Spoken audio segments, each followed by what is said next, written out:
2, 3 రోజులుగా ఊహించని వర్షాలతో రాష్ట్రం అతలాకుతలమైతుంది.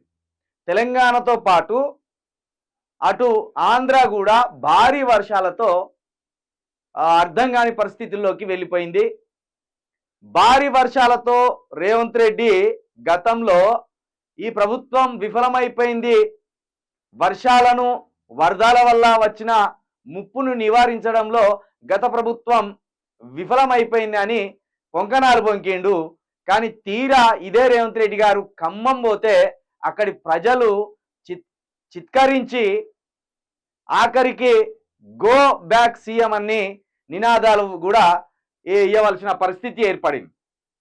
దాంతోపాటు ఇన్ని వరదలు వచ్చినప్పటికీ అటు ఆంధ్రాలో ఉన్న విజయవాడ నగరం మొత్తం మునిగిపోయింది. అమరావతి ఏదైతే రాజధాని ఉన్నదో అది కూడా వరదలతోటి మునిగిపోయింది. గతంలో చంద్రబాబు నాయుడు కరకట్ట మీద తన ఇల్లు సీఎం ఇల్లు కట్టుకున్నాడు, అది మునిగిపోయింది. ఆరోగ్య చిట్కాలు చెప్పే మంతెన సత్యనారాయణ ఆయన ఇల్లు మునిగిపోయింది. ఇవన్నీ కూడా అక్రమంగా చెరువులో కట్టేసింది. కానీ వరదలు ఎంత ముంచెత్తినా, ఎంత భారీ వర్షం పడ్డా హైదరాబాద్కు మాత్రం చెక్కు చెదరలేదు.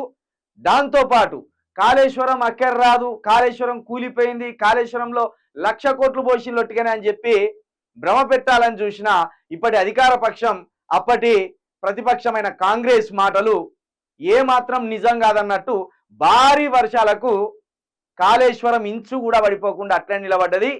కానీ కాళేశ్వరం మీద నెగిటివ్ కామెంట్ చేసిన వాళ్ళు మాత్రం ఈ వరదలకు అల్లకల్లోలమవుతున్నారు, అల్లాడిపోతున్నారు.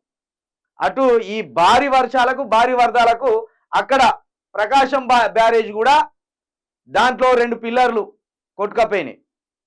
విజయవాడ నగరం అల్లకల్లోలం అయిపోయింది, అస్తవ్యస్తం అయిపోయింది. వరదల్లో అమరావతి మునిగిపోయింది, హైదరాబాద్ మాత్రం నిటారుగా నిలబడ్డది. ఇక ఈ